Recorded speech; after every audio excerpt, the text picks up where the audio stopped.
सारे मीडिया पर चलते रहे कि शनि लग गया, शनि लग गया, शनि लग गया। जितने जितने यहाँ कथा में बैठे हो ना, तुम सबने भी मोबाइल में देखा होगा तो देख रहे होगे, वृश्चिक पे लग गया, कुंभ पे लग गया, धैया लग गया, 7.5 लग गया। आधे से ज्यादा तो शनि के डिप्रेशन में पड़ गए।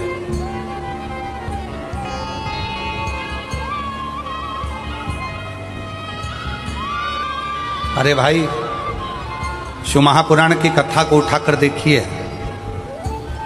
दुनिया के लोगों को शनि लगता है, शनि को शंकर लगता है।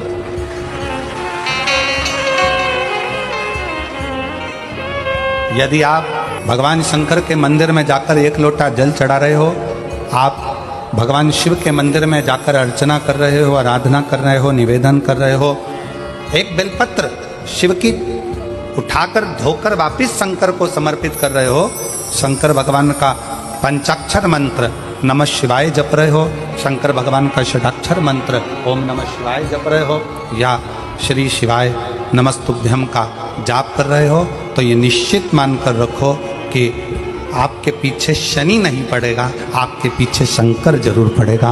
और शंकर जब हमारे पीछे पड़ेगा तो हमारा उद्धार अपने आप। शनि मंदिरों में जितने भी शनि मंदिर हैं, आप सारे शनि मंदिरों में जाकर दर्शन करोगे तो शनि महाराज की दृष्टि सामने है। पर शास्त्र कहता है शनि महाराज ने दृष्टि अपने ऊपर नहीं रखी, नीचे की ओर रखी है, नीचे झुका। अब लोग समझे तो ना, मंदिरों में जितने शनि मंदिर हैं, सब मंदिरों में शनि की दृष्टि सामने रख दी। जो आता है तेल चढ़ाने, पूजन करने के लिए दृष्टि सम्मुख होती है। शनि महाराज ने अपनी दृष्टि नीचे रखी है। शनि महाराज दृष्टि कब उठाते? जब किसी को नष्ट करना हो। तुम जिस पर दृष्टि डालोगे वो जलकर भस्म हो जाएगा, ये शनि महाराज की धर्म पत्नी ने कहा है। और आज शनि महाराज जी की धर्म पत्नी जिस घर में निवास कर रही हैं, शनि महाराज जिस घर में निवास कर रहे हैं, उस मकान का नाम क्या है? अभी बताया था, क्या नाम था? कुंभ।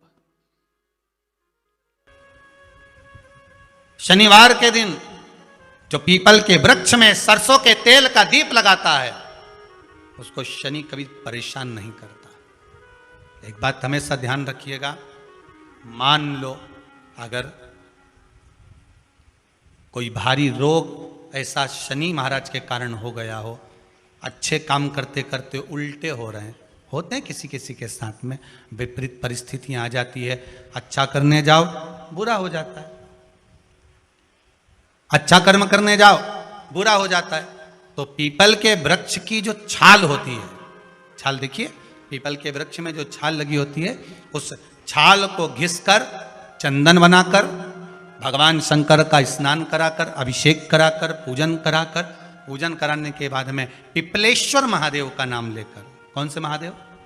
पिपलेश्वर महादेव का नाम लेकर वो जो घिसी हुई छाल होती है, उस छाल का तिलक भगवान शंकर को लगा लो और उसी का थोड़ा सा भाग अपने कंठ पर, मस्तक पर लगाना प्रारंभ कर दो। धीरे धीरे जो विपरीत दशा है वो सुधरना प्रारंभ हो जाती है। पर नाम याद रखना, पिपलेश्वर, जम के बोलिए, पिपलेश्वर महादेव भगवान शंकर का एक अवतार है, पिपलाद अवतार।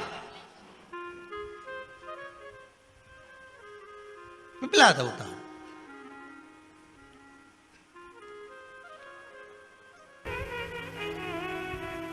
जैसे ब्रह्मा जी के मन में कहीं कहीं संकोच उत्पन्न हो जाता था,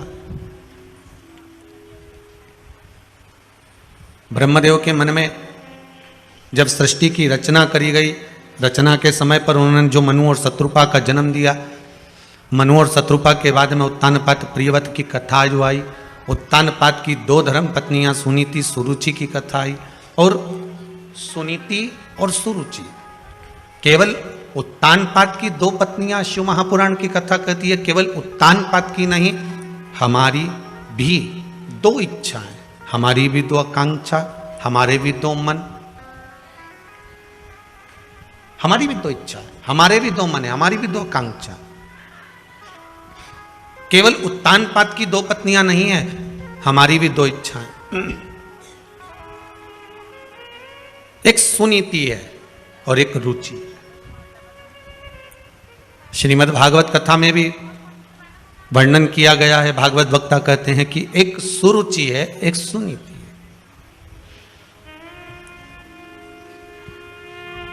सुनीति जो नीति का पथ निश्चित कर दे, और सुरुचि जो रुचि के पथ को निश्चित करे।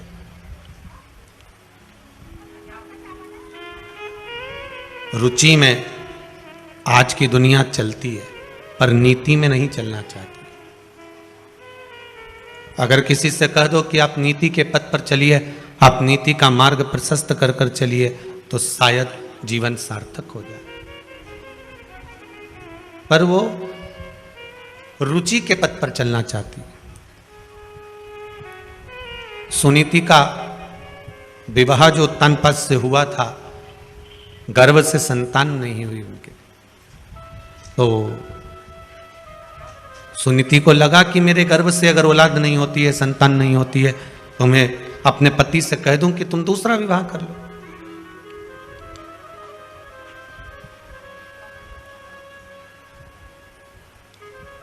अगर परमात्मा ने संतान का सुख नहीं दिया, हां, शंकर भगवान की कृपा हो जाए और आपके घर में संतान हो जाए, ये शिव की कृपा है, ये उसकी उदारता है।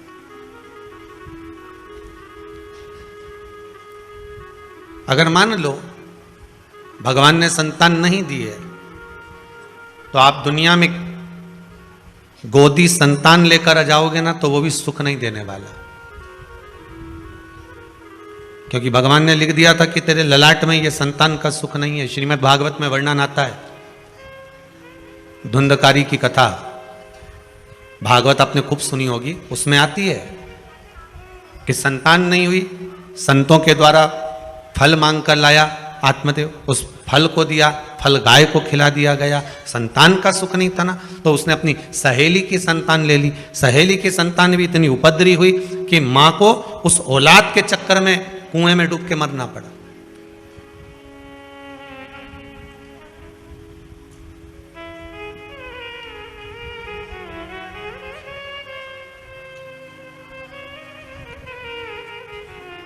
केवल संतान का सुख, कई माताएं आकर कहती, गुरुजी हमारी बहू के यहां छोरी है, भगवान से प्रार्थना करने आए, छोरा हो जाए। अच्छा, पर श्री शिव महापुराण की कथा तो कहती है कि बेटा एक कुल को तारता है और बेटी दो कुल को तारती है। और मान लो बेटा हो भी गया, आपने मांग कर, विनती कर कर मांग भी लिया और भगवान ने दे भी दिया, और वो बेटा अगर आपको सुख नहीं देगा तो आप क्या करोगे? फिर क्या करोगे?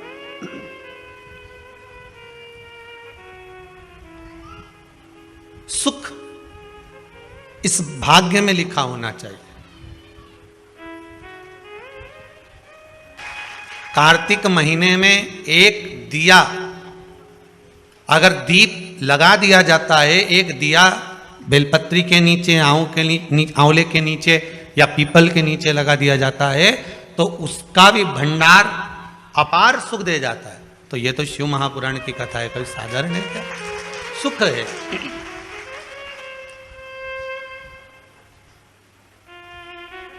जीवन का एक आनंद देने वाली।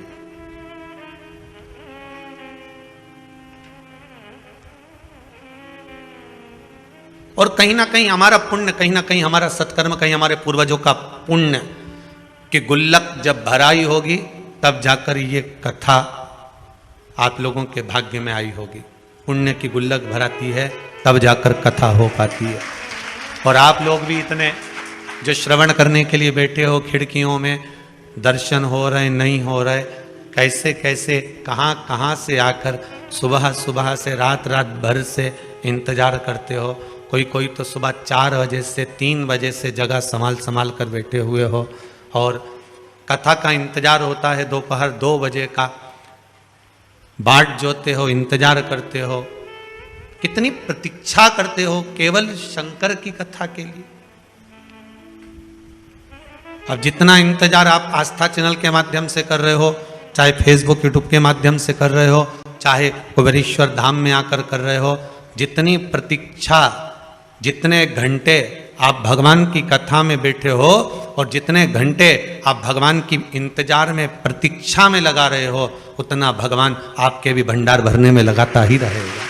ये उसकी कृपा है, वो देता जरूर है। ये इतने जो पत्र आए हैं, ये आज के पत्र हैं सारे, हो ये सब आज के पत्र हैं।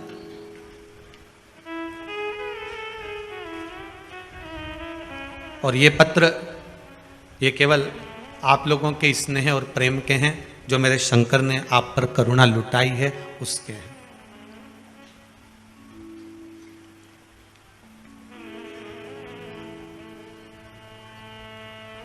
केवल एक समस्या ही नहीं, समस्या के पत्र तो आप लिखते ही कम हो, पर क्योंकि समस्या लिखकर भी करोगे क्या, उसके सामने बोलकर चले जाओ बस।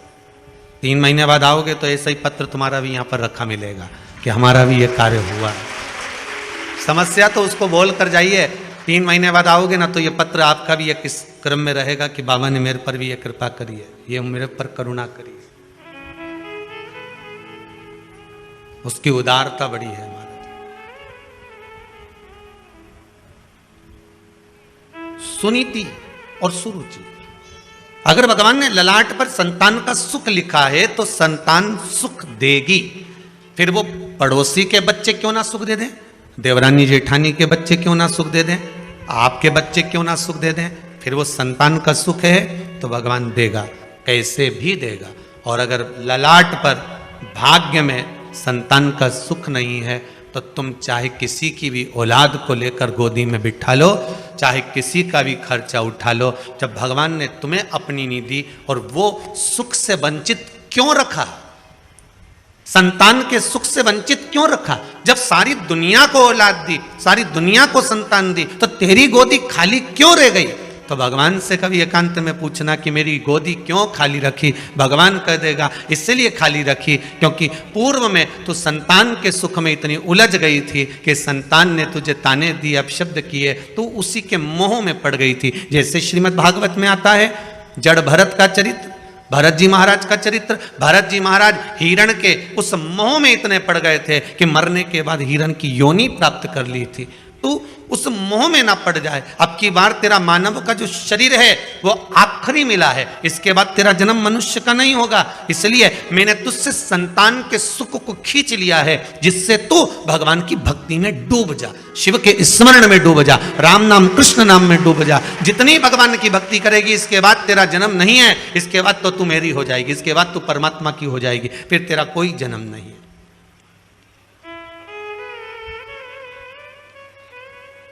अगर सुख से परमात्मा वंचित रख रहा है, आप विनती करो परमात्मा से, वो देगा तो अच्छी बात है। आप निवेदन करके जाओ भगवान से, वो गोदी भर दे आपकी तो अच्छी बात है, कोई दिक्कत नहीं। पर अगर सुख से, किसी भी सुख से परमात्मा ने वंचित रखा है तो उसमें कुछ ना कुछ भाग होगा।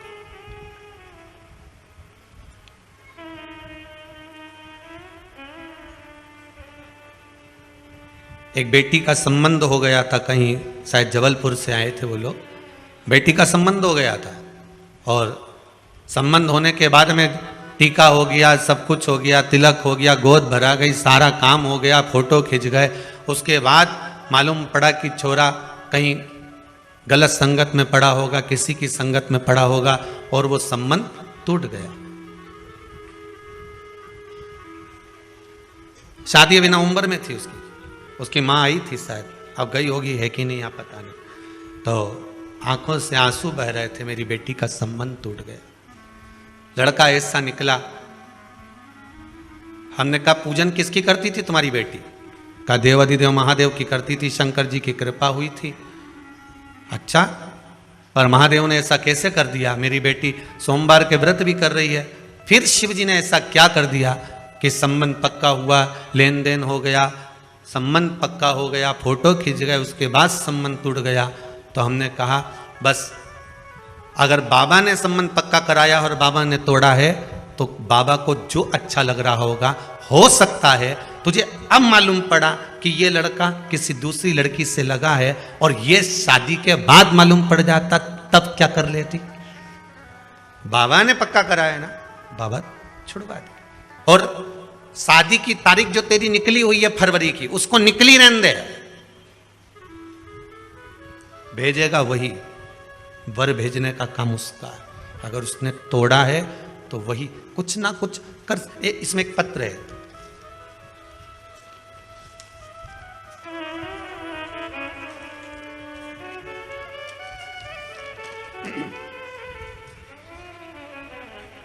श्री नितिन जी पंचाल, इन्होंने पत्र लिखा है, गुरुजी मुझे इंदौर के गवर्नमेंट कॉलेज में इंजीनियरिंग में एडमिशन लेना था।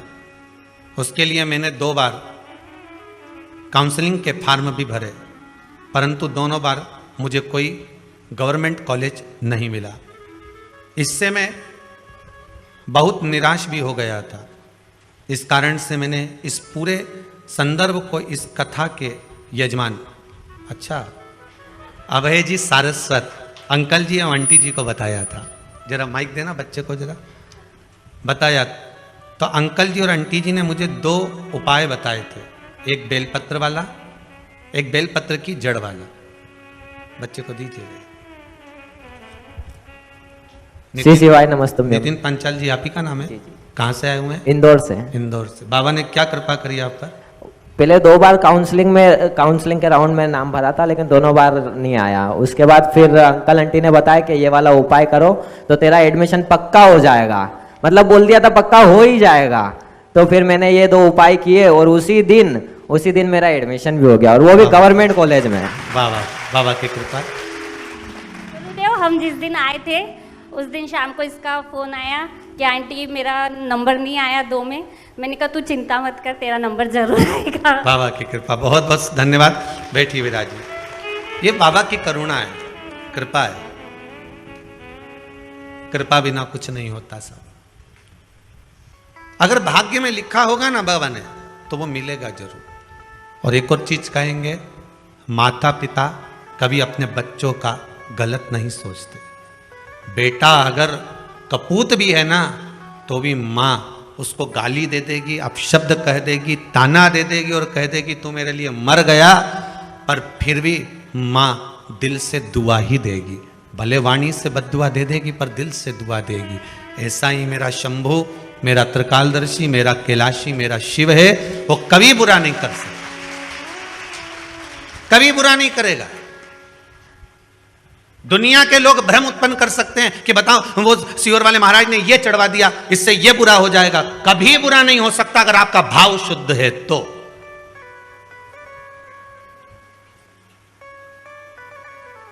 आज एक माताजी ने सुबह प्रश्न किया था, गुरुदेव कोरोना महामारी में मेरे पति मर गए। मेरे को एक ब्राह्मण देवता ने, एक पंडित जी ने कहा था कि तुम इतने महामृत्युंजय के पाठ करवाओ। मैंने महामृत्युंजय के पाठ करवाए। कम से कम मेरा 50,000 रुपए मैंने महामृत्युंजय के पाठ में खर्च कर दिया, लाखों पाठ करवा दिए, और मेरा पति वेंटिलेटर पर पड़ा रहा। मैंने ब्राह्मण देवता को, उन्होंने कहा अकाउंट में डलवाओ, मैंने अकाउंट में डलवाया। उनके पाठ चल रहे थे, उन्हें फोटो भी भेजे, संकल्प भी लिया। पर यह बताओ जब मेरे पति के पाठ चल रहे थे महामृत्युंजय, और आप कहते हो कि शंकर का भजन जिसका होता है वो मर नहीं सकता, तो मेरा पति कैसे मर गया? बात इतनी सी है, आप उसका उत्तर दीजिए। हमने कहा मां बस डॉक्टर दवाई लिखा है, समय पर अगर उसको खिला दी जाए, एक अटैक आता है तो एक इंजेक्शन लगता है, शायद महंगा सा आता है, 50, 1,000, 25, 40,000 का एक इंजेक्शन आता है। वो इंजेक्शन टाइम पर लग गया, छाती पर लग गया, तो हार्ट अटैक का जो मरीज होता है वो बच जाता है। बोलो सही है कि गलत है? एक इंजेक्शन लगा और वो बच गया, वो बचा। हो सकता है महामृत्युंजय के जाप अर्थात वो इंजेक्शन, वो टेबलेट आपको पहले खाना थी, और जब प्राण छूट चुके उसके बाद खा रहे हो तो दवाई असर करेगी? माना आपको वो टेबलेट, वो इंजेक्शन, वो दवाई समय पर मिलना चाहिए। इसलिए आप सबसे बारंबार कहते हैं श्री शिवाय नमस्तुभ्यम का जाप करते रहो, क्योंकि ये वो टेबलेट है जो कभी भी काम आ सकती है। ये वो टेबलेट है। आप भी अगर अपने अपने गांव से निकले होगे, अपने अपने शहर से आए होगे, तो बैग में 2-4 टेबलेट डाल कर आए होगे, जो हाथ पैर दुखने की, सिर दुखने की, जो चालू वाली टेबलेट होती है ना, जो किसी भी काम में काम आ जाए, तो बस वो टेबलेट तुम लेकर चलते हो। तो शिव महापुराण में एक टेबलेट ऐसी बना दी जो हर जगह काम आएगी। सिर दुखे तो भी, पाँव दुखे तो भी, घुटना दुखे तो भी। जैसे वो टेबलेट खा लेती है माताएं, वो कौन सी बोलते, काम्बी फिल्म खा ले, या कोई सी भी वो गोली खाती रहे कि हम तो ये गोली खाएं, हम तो डिस्प्रिन खाएं, कि हम तो क्रोसिन खाएं, तो वो कह रहे हम तो ये गोली खाते हैं तो हमारे सब काम में काम आ जाने, मेरे तो पुताई कर करके थकी गई, हमारा कब्जा दुखी रिया, तो मैं तो बस वो टेबलेट खाऊं, गोली खाऊं, और जो सोऊं नहीं तुम्हारा सवेरे नींद खुले दादा, फिर सवेरे से काम में लग जाऊं। तो वो टेबलेट एक ऐसी तुमने घर में रख रखी है कि तुम्हें कुछ भी होता है तुम वो टेबलेट खा लेते हो। किसी किसी की बाम और विक्स की ऐसी आदत रहती है कि कुछ भी दुख है वो तो लगा ले, उसका दांत भी दुखिया नहीं, बाम निकला, किसी किसी की आदत रहे, बस बाम लगा, जब तक बाम नहीं लगाने, विक्स नहीं लगाने, रात की नींद नहीं आए, जब तक कि आंख में से आंसू आंसू नहीं झड़क जाए, तो ये तो टेबलेट के ऊपर।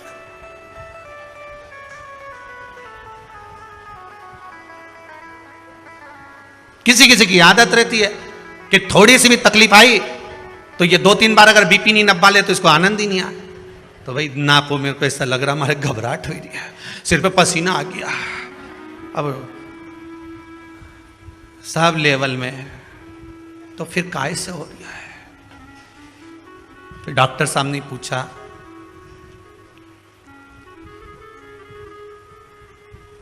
घबराहट किस चीज की हो रही है? पता नहीं, बस सिर पे पसीना आ रहा है। डॉक्टर बोले कुछ नहीं है, दिवाली का टाइम है, बहू करवा चौथ का बाजार करने गई होगी, इसलिए थोड़ा सा लेवल गड़बड़ हो रहा है। बाबा घर में धन का लेवल गड़बड़ हो और यहां तुम्हारा लेवल गड़बड़ हो रहा है। क्यों सोचा? एक टेबलेट ऐसी होती है जो कहीं पर भी काम आ जाती है। श्रीमद् भागवत में एक टेबलेट दी, 12 अक्षर मंत्र ओम नमो भगवते वासुदेवाय। रामचरितमानस में भी एक टेबलेट दे दी, राम। शिव महापुराण में एक टेबलेट दे दी, श्री शिवाय नमस्तुभ्यम। ये वो टेबलेट है जो हर जगह काम आ जाती है, हर जगह।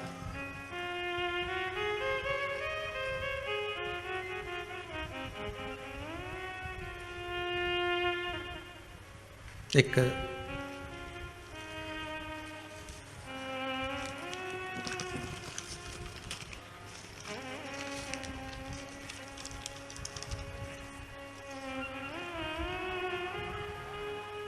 हैदराबाद से एक पत्र है,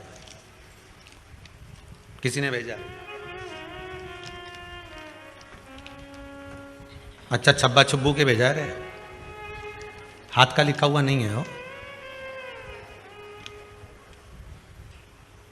मैं विदित सांघी, 15 साल का हूं। मैं हैदराबाद तेलंगाना से हूं। मैंने पहली बार आपकी महापुराण पुरुषोत्तम मास में सुनी थी। मैं अपनी माँ से बहुत पहले से एकादशी करने की अनुमति मांग रहा था, पर माँ ने नहीं दी। पर आपके महापुराण सुनने के बाद मेरी माँ ने मुझे एकादशी करने की इजाज़त दे दी।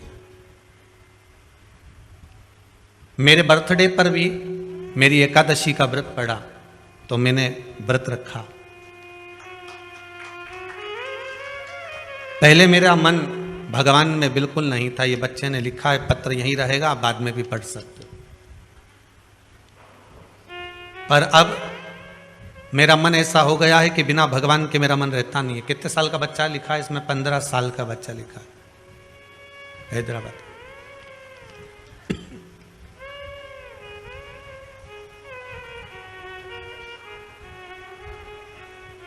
एक इच्छा है मेरी कि बाबा मेरी कामना पूर्ण करे और कुबेरेश्वर धाम में आऊं और एक बार शिव महापुराण की कथा जरूर करवाऊं, अपने धन से करवाऊं। अब 15 साल का बेटा कह रहा है कि मैं अपने धन से शिव महापुराण की कथा करवाऊं। विदित सांघी इनका नाम है, हैदराबाद से। अपने धन से, 15 वर्ष की आयु है। अगर बाबा की कृपा हुई, आपका पत्र यहां तक पहुंच चुका है, तो सांघी जी आप भी यहां तक पहुंच जाओगे, ये पक्का है। और आपकी भावना, आप अगर दिल से हृदय से भगवान की भक्ति में लगे हो तो ये विश्वास मानकर चलना कि भगवान आपकी कामना पूर्ण जरूर करेगा। बस हिम्मत मत हारना। दुनिया के लोग डराते जरूर हैं, जैसे ध्रुव जी को डराते थे, डराएंगे। अब भगवान को कैसे भी रिझा रहा, भगवान से भय मत खाना, अपने कर्म से भय खाना। फिर कहेंगे किसी से मत डरो, पर अपने कर्म से जरूर डरो, क्योंकि कर्म का भोग तो परमात्मा को भी भोगना पड़ता है। आपको किसी से डरने की जरूरत नहीं है, कर्म से डरने की जरूरत है। संसार सागर में आए हो, किसी धर्म की जगह पर जाना, मंदिर जाना, देवालय जाना, सत्संग में जाना, संकीर्तन में जाना, भजन में जाना, कथा में जाना, कीर्तन में जाना, पूजन में जाना, स्मरण में जाना, तीर्थ जाना, सारी दुनिया में पाप कर्म कर लोगे चल जाएगा, पर कहीं धर्म की जगह पर पाप कर्म मत करके आना, नहीं तो जिंदगी पूरी नरक में निकल जाएगी। और आज के जमाने में जितना भी पाप कर्म हो रहा है वो धर्म की जगह पर ज्यादा हो रहा है।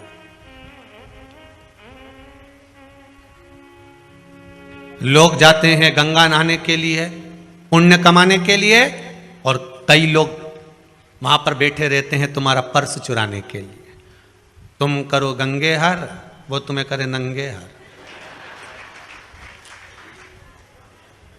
बस तुम पानी में कूदे और उन्होंने तुम्हारा सामान ले।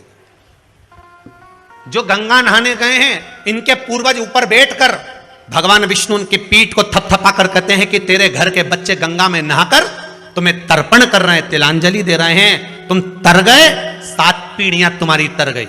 और जो गंगा के घाट पर बैठकर चोरी करता है, तो भगवान उसके पूर्वजों के पास भी बैठकर कहते हैं धिक्कार तेरे जीवन पर, जो तेरे वंश के लोग चोरी कर रहे हैं। गंगा ना, अरे घाट तो छोड़ देते, कथा तो छोड़ देते, सत्संग तो छोड़ देते, मंदिर तो छोड़ देते, धर्म की जगह तो छोड़ देते।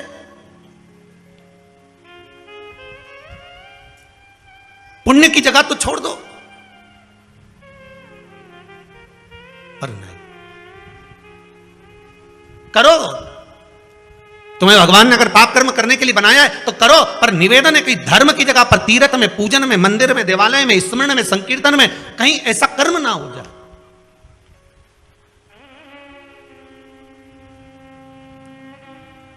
बचिएगा बेकार कर्म से, धर्म की जगह पर जाकर। उस कर्म का भोग बड़ा विचित्र भोगना पड़ता।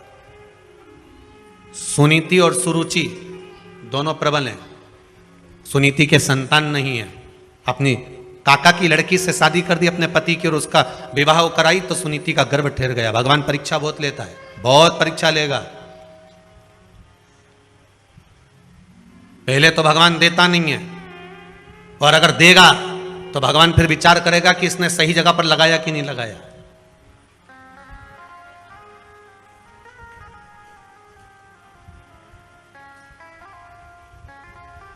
पहले तो देता नहीं है, और देता है तो ये विचार करता है कि ये सही जगह लगा रहा है, सत्कर्म कर रहा है, भजन कर रहा है, कीर्तन कर रहा है, नाम स्मरण कर रहा है, नाम जाप कर रहा है कि नहीं कर रहा। वो चित्त वृत्ति को लगाने का प्रयास करे।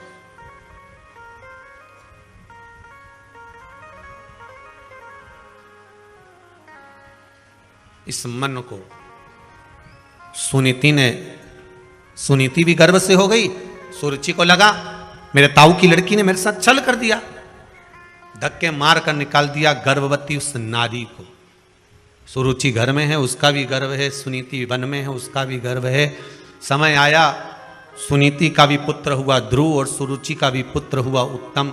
सुनीति का जो पुत्र हुआ था ध्रुव, 4 वर्ष की अवस्था धारण कर कर माँ की गोद में बैठा था। माँ की गोद में बैठा, एक दिन देवर्षि नारद ने उनको कह दिया, कहाँ जा रहे हो? कहा मेरे पिता कौन है मुझे मालूम नहीं है, मेरे पिता। तब देवर्षि नारद कहते उत्तानपाद तुम्हारे पिता हैं। और उत्तानपाद के पास गया, गोदी में बैठ गया, तो छोटी माँ ने उसको गोदी से उतार दिया। तो पिता की गोद में बैठने के लिए रोता है, उतार नीचे। अगर तुझे पिता की गोद में बैठना है तो मेरे गर्भ से जन्म लेना पड़ेगा, और मेरे गर्भ में आने के लिए भगवान का भजन करना पड़ेगा। और रोता रोता अपनी माँ के पास चले गया, माता सुनीति के पास में। और नीति होती है, नीति सतमार्ग बताने वाली होती है। नीति कभी गलत मार्ग पर अपने बच्चों को नहीं भेज सकती।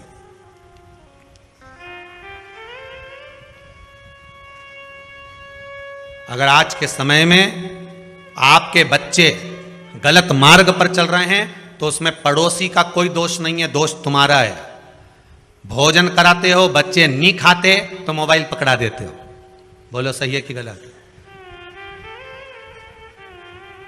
खाना नहीं खा रहे, दोच के खवा रहे।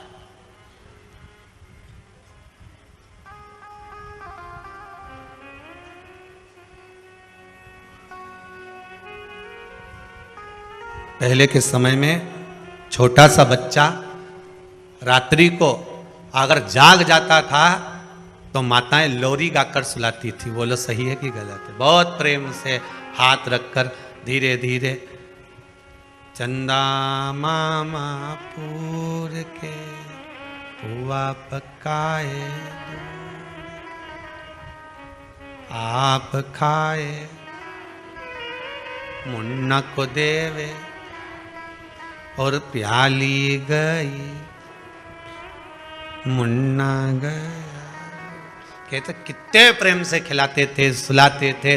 बच्चा रात को जग जाता, माँ उसको स्नेह से सुलाती थी। आज के जमाने में बच्चा जग जाए आधी रात को तब देखो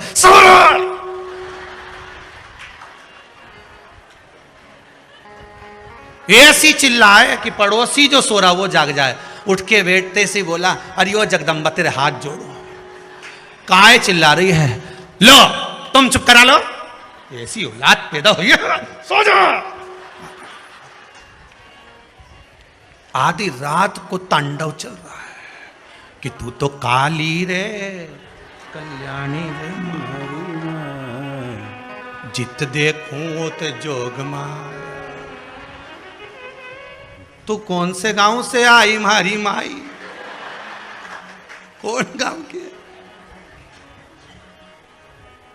और तू तो मेरे संग परनाई मारी। गजब। लो तुम चुप करा लो। अब वो बेचारा दिन भर दुकान में थका, नौकरी में थका, फिर भी आधी रात को लेके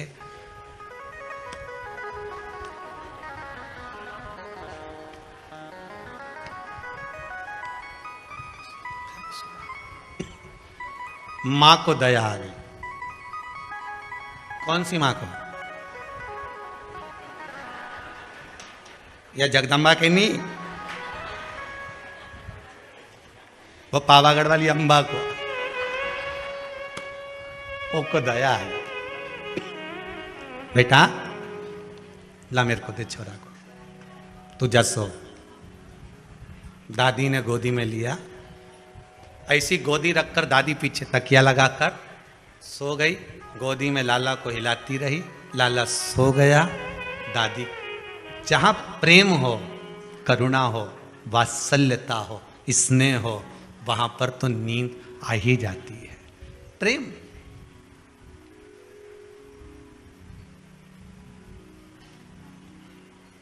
कथा में क्यों नींद आती है? किटी पार्टी में तो आई नहीं, ना शॉपिंग मॉल में आई, पर कथा में आई। कारण क्या है? बच्चा सारे मोहल्ले में खेलता है, पर बच्चा जब मोहल्ले में खेलने के बाद अपनी माता की गोद में आकर बैठता है, माँ उस पर हाथ रखती है और बच्चे की आंख में नींद आ जाती है। तो पड़ोसी के यहाँ बच्चे को नींद क्यों ना आई? उसके यहाँ गया था खेलने, वहां क्यों नहीं सोया? वहां गया था, वहां क्यों नहीं सोया? क्योंकि माता की गोद एक ऐसी गोद होती है जहां बच्चे को नींद आ जाती है। शिव महापुराण, भागवत कथा, राम कथा, गीता, ये जितने पुराण, जितने शास्त्र, जितने वेद हैं, ये मेरे परमात्मा की गोद है जिसमें बैठते से नेत्र बंद हो जाते हैं। ये मेरे परमात्मा की गोद है जिसमें बैठे और निंद्रा समाहित हो जाती है, नींद आ ही जाती है। होता है।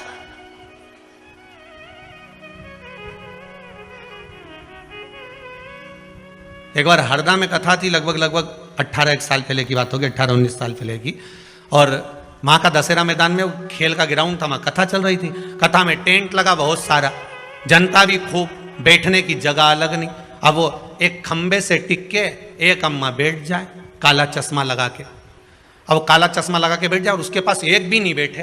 अब जब जगह की कमी तो सर सरक के बैठ जाओ, पर उसके पास एक नहीं बैठे। अब बार बार वही ध्यान जाए कि जब जगह नहीं है तो वहां क्यों नहीं बैठ जाता। हमने 2-4 से कहा कि खसक जा, बैठ जा, तो वहीं से मुंडी हिलाए। अब भजन करते करते हाथ हिलाते हिलाते फिर बोल दिया, अब वहीं से क्या।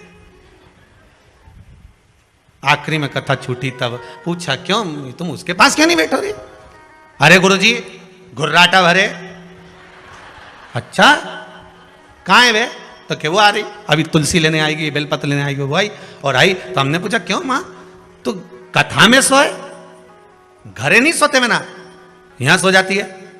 कि गुरुजी माँ तो नर्मदा मैया के 4 नरियल चढ़ाऊं, ऐसी 2 बजे से 5 बजे तक कथा हमारी हरदा में होती रहे, वो बहू से पीछा छूटा रहे और यहीं सोती रहो। घरे जाओ तो उनका छोरा छोरी प्राण खाए, कम से कम 2 बजे से 5 बजे तक। अच्छा चश्मे में आंख दिखती भी नहीं कि सो रही। अपन तो सोचे कि ऑपरेशन कराया होगा आंख का, अब अपने कहीं मालूम कि ये सो रही। अपने कौन सा मालूम कि ये ऑपरेशन कराई नहीं है तो ये ऐसी लगा के आई। अब महाराज सुनीति सुनीति है, सुरुचि सुरुचि है। भाव की निर्मलता होगी तो भजन का जो सुख है वो अपने आप प्राप्त हो जाता। मैं पिता की गोद में बैठा था, धक्के मार कर निकाल दिया मुझको।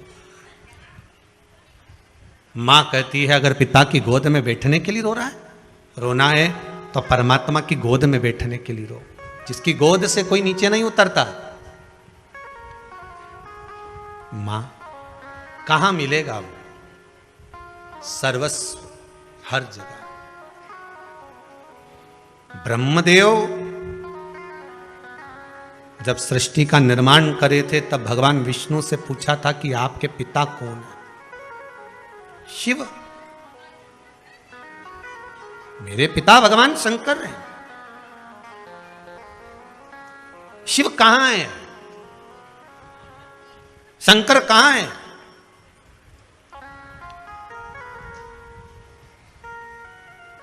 भगवान विष्णु ने कहा था ऐसा कोई कण नहीं जिसमें शिव नहीं। अपने गले की हसली का हीरा भगवान ने चमकाया। उस हीरे की रोशनी जो सूर्य में से निकलकर सामने दीवार पर जा रही थी, उसमें जो एक रेख बन रही थी, उस रेख में जितने कण दिख रहे थे, कभी आप भी प्रैक्टिकल करना, बच्चे लोग कांच चमकाते हैं, उस कांच को दीवार पर लगा दो और वो जो रोशनी जा रही है उसके बीच में आप देखेंगे बहुत बारीक बारीक कण दिखेंगे, बहुत बारीक बारीक। गले के हीरे का जो प्रकाश था, उस प्रकाश की जो रोशनी थी, उस रोशनी के बीच का जो क्रम था, उसमें जो कण कण दिख रहे थे, इतने कण।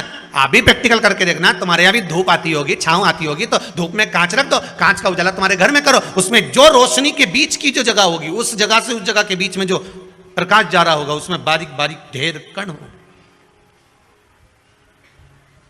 भगवान ब्रह्मदेव से कहते हैं यही कण, हर चप्पे चप्पे में, कण कण में शिव तो है, सब में। तेरी कृपा बिना न हिले एक भी अणु, लेते हैं श्वास तेरी कृपा से तनु तनु। हे गंगद्वार मुक्ति द्वार ओमकार तू, आयो शरण तिहारी भोले तार तार तू। कण कण में, सब में वही समाया। ऐसा कोई स्थान ही नहीं बचा जहां शिव तत्व न हो, ऐसा कोई स्थान।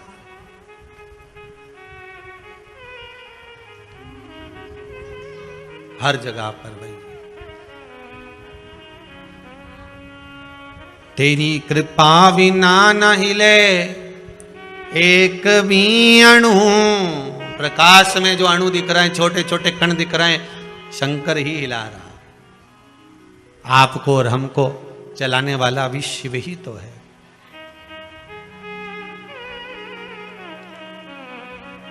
शंकर ही तो है। बस इन नयनों में कोई ऐसा चश्मा एक चढ़ जाए ना एक बार, जिससे कुछ नजर नहीं आए, केवल शंकर नजर आए, केवल शिव, उसके सिवाय कुछ भी नहीं, केवल शंकर नजर आए और कुछ चाहिए ही नहीं। और जब हर जगह पर, हर स्थान पर शिव नजर आने लगेगा तो यह पक्का है कि अब तुम्हारी दृष्टि कोई साधारण नहीं रही है। ध्रुव जी महाराज ने अपनी माता से पूछकर भगवान का तप करा तो ऐसा तप करा कि मैं मंत्र किसका जपूं। पहले तो नारद जी महाराज विचार में पड़ गए कि इसको गुरु मंत्र कैसा दिया जाए, मंत्र भी बड़ा प्रबल होना चाहिए। फिर निवेदन करूंगा, इस व्यास गादी से हाथ जोड़कर निवेदन करेंगे, पानी पियो छान और गुरु करो जान। 50 बार विचार करना तब जाकर गुरु करना। हंसी खेल में गुरु मत कर लेना कि एक जनी ने वो गुरु करा ने बहुत अच्छा है, ने जोरदार है, ने तुम तो बस कपड़ा की दुकान जैसी मत चली जाना कि कपड़ा जोरदार है हो।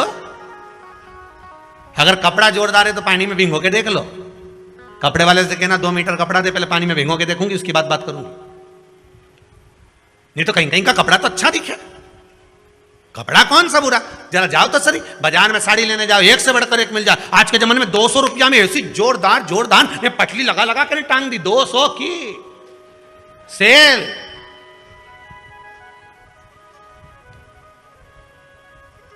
ले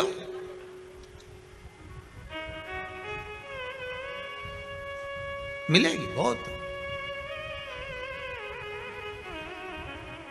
अभी दिवाली आ गई है, ठेलों पर ऐसे प्रेस करे हुए, पन्नी में भरे हुए, कागज लगा हुआ, बढ़िया 60-60, 70-70, 80-80, 100-100 रुपया में शर्ट मिलेगा। ने एक बार शर्ट लेके गया ने पानी में डुबकी ने गई। अब के बताओ, हम तो लाए थे। तो फिर घर के लोगों ने समझाया कोई बात नहीं, 60 रुपया की तो थी, एक बार तो पहन ली नहीं पहन तो ली, पर वो सवेरे पहनी ने शाम के तो चल रही गई, वो तो दिखे। पर फिर भी कोई बात नहीं, अपन ने ली ना, अपन पहन ली ना, बस वो। ऐसा गुरु नहीं चाहिए कि तुम्हारा धन देखकर, नारियल देखकर, पैसा देखकर बस गुरु मंत्र ले लिया। नहीं नहीं नहीं नहीं, पानी पियो छान गुरु करो जान।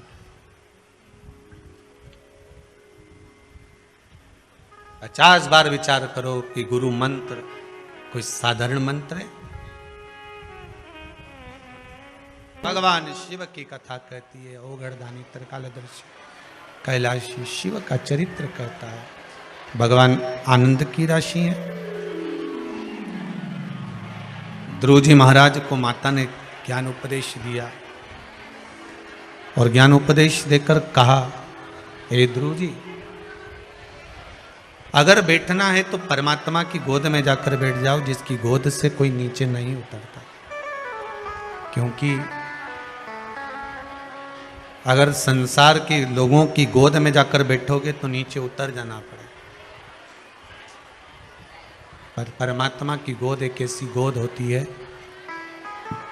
जिसके गोद में जाकर अगर मनुष्य एक बार बैठ गया तो फिर जीवन भर नहीं उतरना, जीवन पर्यंत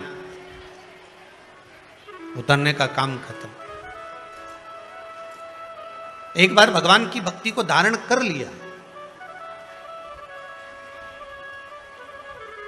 आपसे फिर निवेदन करेंगे, अगर शिव मंदिर में जाते हो, शंकर जी की आराधना करते हो,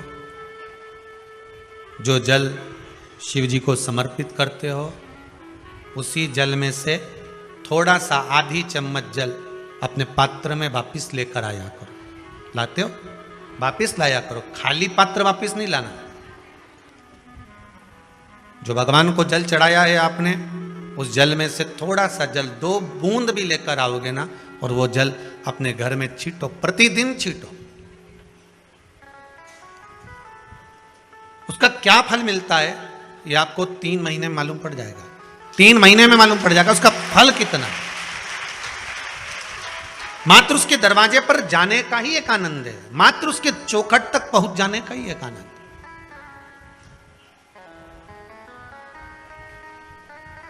एक माता जी लिख रही हैं पत्र के अंदर कि मेरे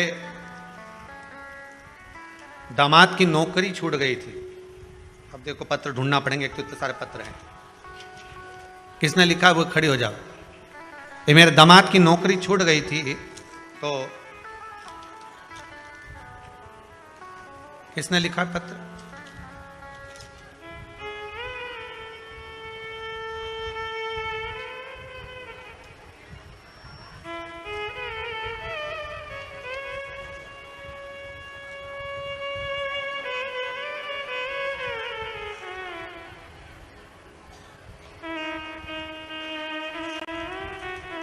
अनीता बाई जिला होशंगाबाद से आई हैं। कहाँ बैठी हैं? हाथ उठाओ जरा।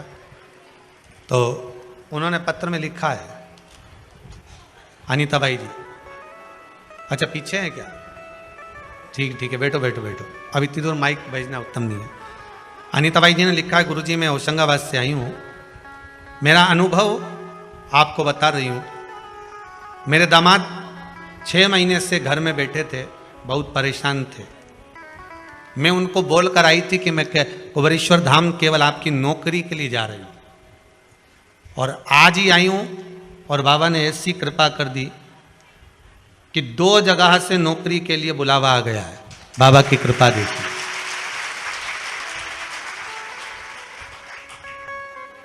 मैं लिख नहीं पा रही हूँ कि बाबा ने कितनी कृपा करी है। ये वो खड़ी थी पीछे अनीता भाई। बाबा की कृपा कुछ, आपका विश्वास, बस आप थोड़ा सा भी जल अगर शंकर को समर्पित कर रहे हो,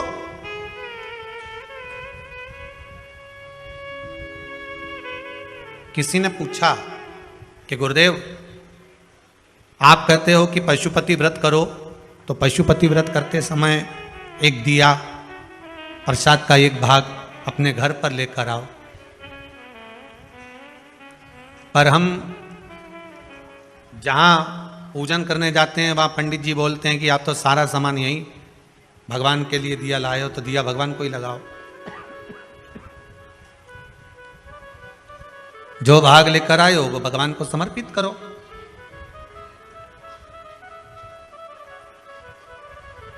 क्या हम क्यों वापिस लेकर जा रहे हैं? उसका भाव क्या है? भगवान कभी अपने भक्त को, पशुपति व्रत का सबसे बड़ा प्रमाण ही यही है कि भगवान शंकर को आप 2 भाग दे रहे हो। कितने भाग दे रहे हो? 2 भाग। मतलब प्रभु मान लो अगर मेरा बचपन और मेरी जवानी दोनों में मैंने कुछ आपको नहीं दिया हो, तो ये भाग आपको दिया। मान लो अगर मैं जवानी अवस्था में हूं,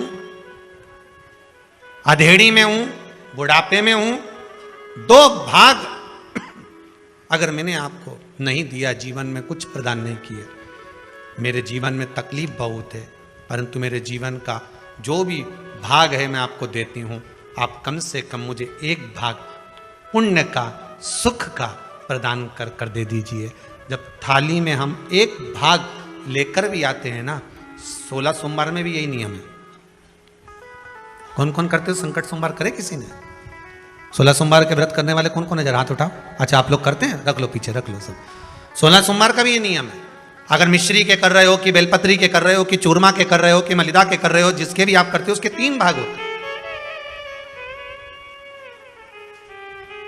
उसका भी यही नियम। पर उस प्रसाद में से आप बच्चों को दे सकते हो, उस प्रसाद में से थोड़ा थोड़ा भाग अपने परिवार को दे सकते हो। पर पशुपतिनाथ के व्रत का विधान यह है कि जो भाग आप लेकर आए हो, जिसने व्रत किया है, और जो भाग उसका है वो उसी को प्राप्त होना चाहिए।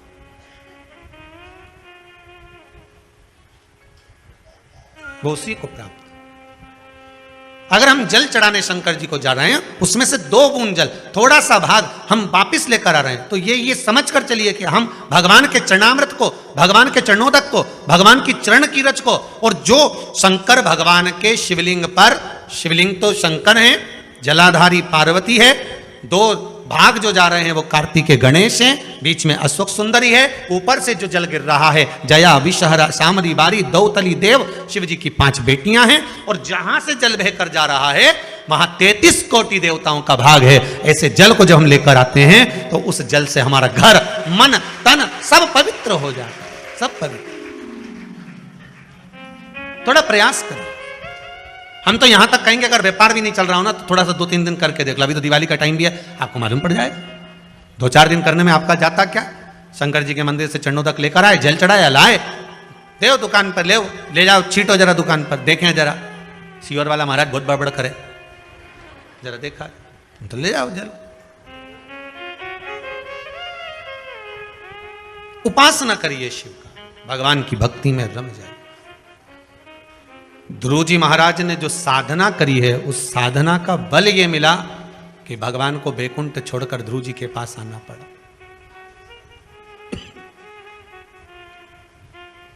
साधना का फल कभी खाली नहीं जाता।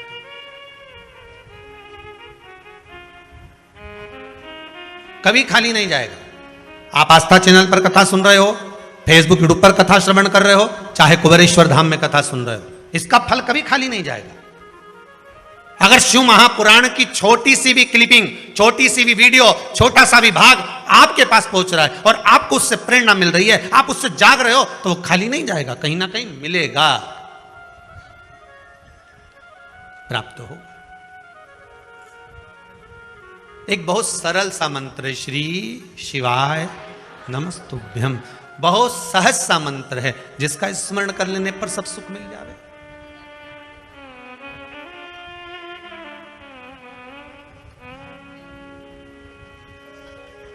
महाराज आपका स्मरण है, बस समय पर टेबलेट खाओगे, समय पर गोली खाओगे तो वो असर करेगी, नहीं तो नहीं करेगी। मर जाने के बाद किसी को गोली खिलाओगे तो वो असर करेगी क्या? अब तो निपट गए, पर जीते जी उसको उसका सराहना चाहिए, खिला दिया असर। संसार में आए हो, दुख बहुत सारे हैं, तो शंकर भगवान के पूजन के विधान भी बहुत सारे। दुनिया के लोग इनको टोटका बोलते हैं, पर शिव महापुराण में इसको विधान बोलते हैं। क्या बोलते हैं? विधान।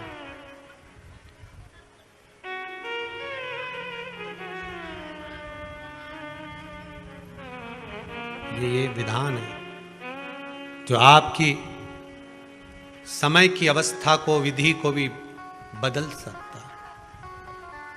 बस उसको समझने वाला चाहिए और सही मायने में उसको करने वाला चाहिए।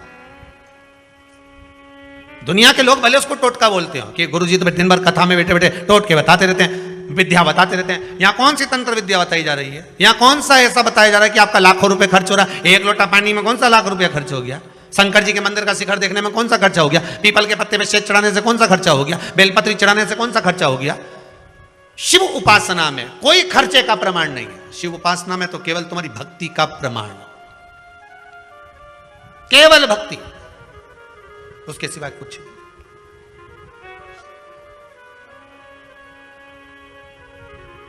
यहां और कुछ है भी नहीं। महाराज ध्रुव जी महाराज ने जैसे साधा, ध्रुव जी ने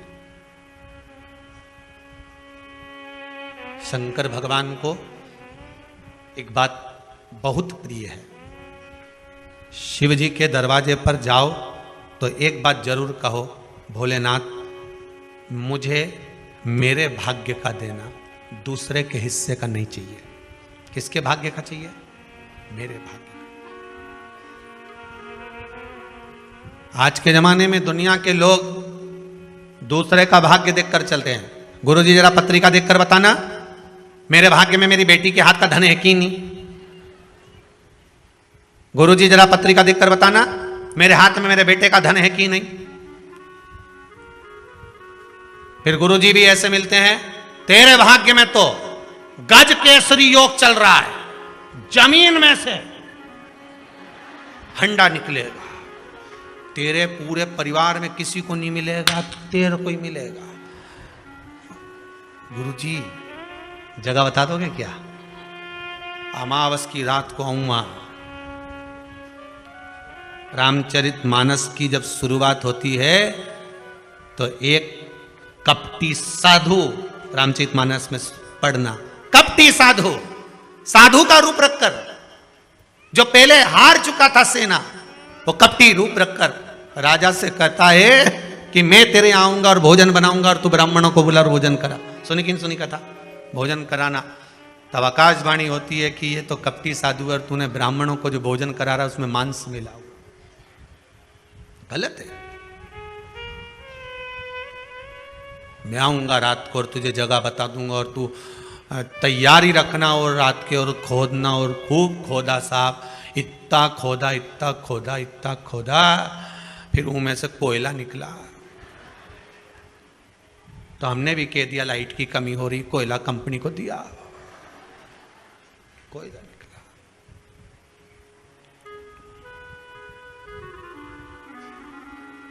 गुरुजी भी बोले निकलना था तो माल, पर कोयला हो गया।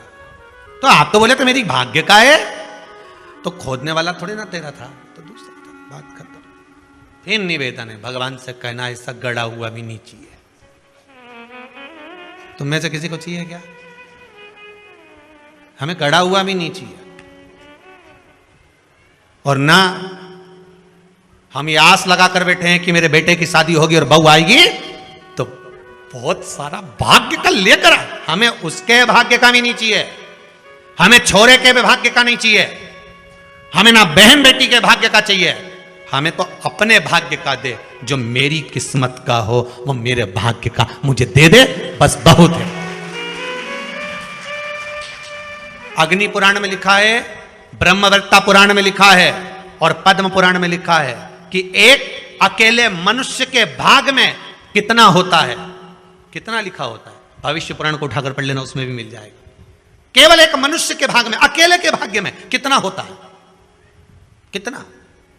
तो ब्रह्मवत्ता पुराण कहती है 3.5 करोड़ रोम छिद्र मनुष्य के शरीर में होते हैं। अगर एक मनुष्य के मुख से 3.5 करोड़ बार जब भगवान का नाम, एक ही नाम 3.5 करोड़ बार निकल जाता है, तब उसके भाग्य में 3.5 करोड़ का ही धन उसके भाग्य में दे दिया जाता है। पर जपो तो, तुम तो जपो तो हो नहीं। और जपना क्या है? एक ही मंत्र। आपसे ये नहीं कह रहे हैं कि तुम 24 घंटा जपो 3.5 करोड़ कर लो, नहीं नहीं। हम तो क्या चलते फिरते बोलो श्री शिवाय नमस्तुभ्यं, चलते फिरते जप लो, छोरा छोरी के पढ़ाओ तब जप लो, नी सुने तब जप लो, श्री शिवाय नमस्तुभ्यं ले। तुम अब जपो, तुम तो खाते पीते हंसते बोलते गाते जो करो, श्री शिवाय नमस्तुभ्यं या राम राम कृष्ण नाम जो तुम्हारी मर्जी पड़े वो जपो, पर 3.5 करोड़ बार तुम्हारे मुख से भगवान का नाम निकलना चाहिए। पहले भी कथा में कहा, माला माल बनने के लिए सबसे पहला शब्द है माला, फिर बनेगा माल, अर्थात माला जपोगे तब माल आएगा। तो माला माल ऐसे ही हो जाओगे, तुम्हें कुछ नहीं करना है। 3.5 करोड़ बार भगवान का नाम जप कर देखिए, हर व्यक्ति की किस्मत में धन होता है। पर मंथन करोगे तब तो निकलेगा। अकेला अकेला दूध की कीमत कितनी है? 40 रुपए लीटर। बोलो सही है कि गलत? 40 रुपए लीटर का दूध जब जमा दिया, दही बन गया तो 60 का हो गया। बोलो सही है कि गलत है? वही दही का जब मथनी से मथना चालू करा और मक्खन ऊपर आ गया तो कीमत हो गई 150 रुपया किलो। अब वही मक्खन को फिर अग्नि पे तपा दिया, तपाने के बाद घी बना लिया, कीमत हो गई 400 रुपए किलो। वही घी 400 का हो गया, इतना सा 40 रुपए लीटर का। बस मनुष्य भाई है ये तो क्या, हमारा तो कोई काम ही नहीं चले, हमारा तो धंधा ही नहीं चले। भगवान ने मेरी तो किस्मत फोड़ दी, मेरी तो किस्मत ऐसी लिखी, हमारी किस्मत में कुछ भी नहीं लिखा, मैं तो गणित दुखी, मेरी किस्मत में भगवान ने कुछ नहीं लिखा, भगवान ने कुछ नहीं लिखा। ब्रह्मवेत्ता पुराण कह रही है, भविष्य पुराण कह रही है, पद्म पुराण कह रही है, प्रत्येक मनुष्य के भाग्य में करोड़ों का धन लिखा होता है, पर मंथन करेगा तब प्रकट होगा। तो भगवान का नाम जप तो सरी, जपे कुछ नहीं, बस दुनिया के आगे जाके भगवान, दुनिया के जितना तो दुनिया के सामने जाके बोले नहीं भगवान ने ऐसा, भगवान तो जप ले। आज से नियम बनाऊंगी मैं भी, और तुम्हें गिनने की जरूरत नहीं है। क्या नहीं करोगे तुम? गिनोगे नहीं, गिनती वो करे। सही है गलत है? गिनती वो करे। तुम तो खाए जाओ, खाए जाओ, पेट भरा जाएगा तो अपने आप मालूम पड़ जाएगा कि नहीं बेटा दादा अब तुम्हारा जलेबी नहीं खवाई, अब तुम एक रसगुल्ला नहीं खा सकती, अब तुम्हारा बस का है ही नहीं, तुम तो खा ला। नहीं दादा नहीं खाओ, तुम नहीं खाया जाए नहीं।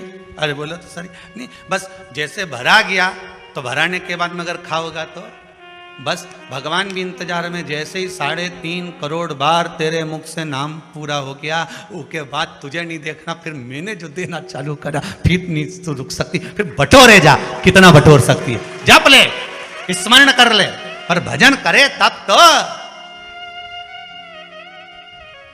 तो भजन करे तब, ये तो भजन का नाम आ जाए नहीं तो आधे के तो बुखार आ जाए। थोड़ी देर तक तो गाए तांबा का हंडा में तो नीनाए बोला नवा के रंगी हरतालिका तीज पे। ऐसा कोई व्यक्ति नहीं जिसके भाग्य में भगवान ने सुख नहीं लिखा, लिखा है, बस थोड़ा सा मंथन करना पड़ेगा, थोड़ा सा मंथन करोगे तो वो सुख प्रकट। आपको थोड़ा सा मनन चिंतन करना पड़ेगा, थोड़ा मंथन करना पड़ेगा।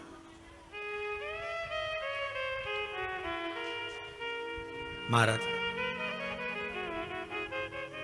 अगर भगवान की भक्ति को पाना है, भगवान के स्मरण को पाना है तो फिर थोड़ा सा मंथन कर कर प्राप्त किया जा सकता है। भगवान से निवेदन करना कि मुझे मेरे भाग्य का देना, मुझे दूसरे के भाग्य का नहीं चाहिए, जो मेरी किस्मत में लिखा हो वो देना। हमें दूसरे के हिस्से का, और जो दूसरे के हिस्से का लेता है उसकी दशा क्या होती है, शिव महापुराण की कथा कहती है।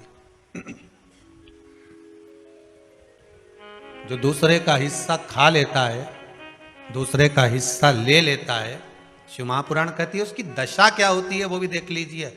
उसमें एक देवता ऐसे हैं जिन्होंने दूसरे का हिस्सा खाने का प्रयास किया था। एक देवता ऐसे हैं जिन्होंने दूसरे का हिस्सा खाने का प्रयास करा था, और आज भी उस देवता से दुनिया डरती है। और उन्होंने दूसरे का हिस्सा खाने का प्रयास करा था तो शंकर भगवान ने उसको भी नहीं छोड़ा था। कौन से देवता हैं? वो बाल्टी में हर शनिवार को आते हैं आपके यहां। कौन से? शनि देव। उनने क्या करा था? भगवान सूर्य नारायण ने अपने सारे पुत्रों को देखा, सारे पुत्रों को, तो सारे पुत्रों को देखकर आज मेरे सूर्य नारायण भगवान बड़े सुखी हुए, बड़े प्रसन्न। मेरा पुत्र शनि भी श्रेष्ठ है, मेरा पुत्र यम भी श्रेष्ठ है, सब ठीक है। आज भगवान सूर्य देवता ने अपने पुत्रों को बुलाकर कहा आज मेरा मन कर रहा है कि मैं सारे लोगों का राज्य अपने पुत्रों को बांट दूं, सबको अपना अपना हिस्सा दे दूं। और केवल ये सूर्य नारायण भगवान अकेले नहीं सोचें, प्रत्येक घर में रहने वाला बुजुर्ग, पिता, माता ये सोचती है कि मैं अपने जीते जी अपने बच्चों को हिस्सा दे दूं, क्योंकि उसको मालूम है अगर मेरे प्राण छूट गए, मेरे नेत्र बंद हो गए, उसके बाद में ना जाने क्या होगा, कौन किसको देगा, नहीं देगा, किसका भरोसा। मैं अपना एक एक क्षेत्र का हिस्सा मैं देना चाहता हूं। शनि महाराज जी को भी हिस्सा दे दिया गया। अब जब शनि महाराज जी को हिस्सा दे दिया तो शनि महाराज जी संतुष्ट नहीं हुए। दुनिया में ऐसे लोग बहुत सारे हैं जो संतुष्ट बहुत कम हो पाते हैं। समय की परिभाषा है, हो सकता है कि घर में जब बड़ी बहू आई होगी तब घर की परिस्थिति इतनी नहीं रही होगी, बोलो सही है कि गलत है? हो सकता है बड़ी बहू के आने के समय पर इतनी परिस्थिति नहीं रही हो, इतना धन घर में नहीं रहा हो, तो बड़ी बहू को जो दिया चढ़ावे में हो सकता है कि कुछ 1 तोला 2 तोला 3 तोला दे दिया होगा, या थोड़ी साड़ियां, थोड़ा सा लहंगा हल्का दे दिया होगा। हो सकता है थोड़ी सी रकम, थोड़ा सा आभूषण कम चढ़ गया होगा। और आज आते आते आते आते समय बदल गया, हो सकता है भोलेनाथ जी ने कृपा कर दी और अब धन ज्यादा आ गया, तब दूसरे बेटे की शादी करी तो अच्छे से कर दी, पैसा भी खूब लगा दिया, तो इसमें दोष होना चाहिए क्या, दुख होना चाहिए क्या? नहीं, समय की परिभाषा, समय की परिभाषा। पर कई लोग होते हैं जो संतुष्ट नहीं हो पाते।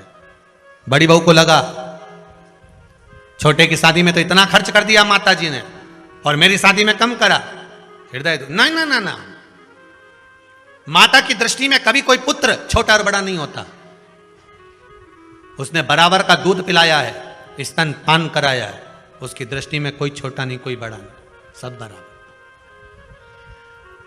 महाराज शनिदेव के मन में संतुष्टि नहीं हुई।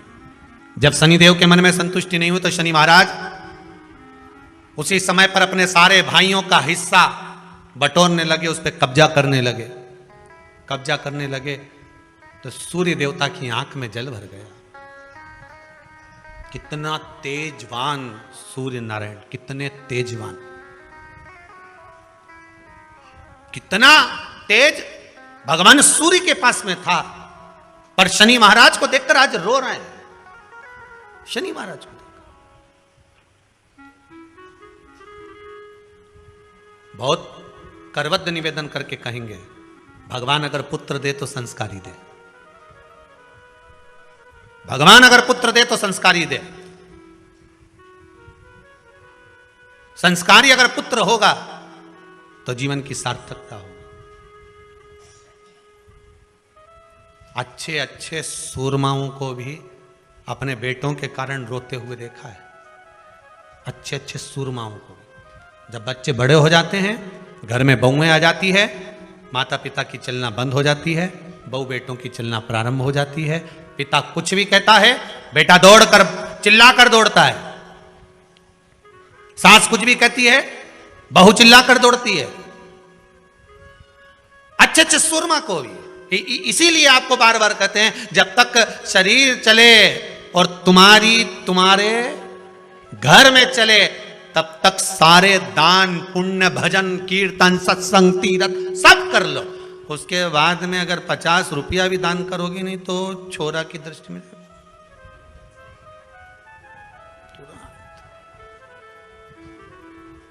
तुरंत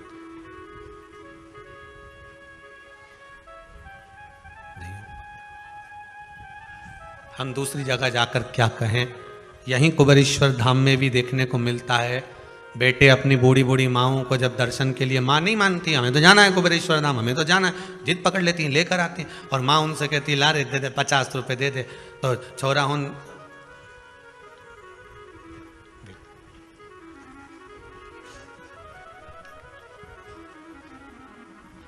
फिर माँ धीरे 50।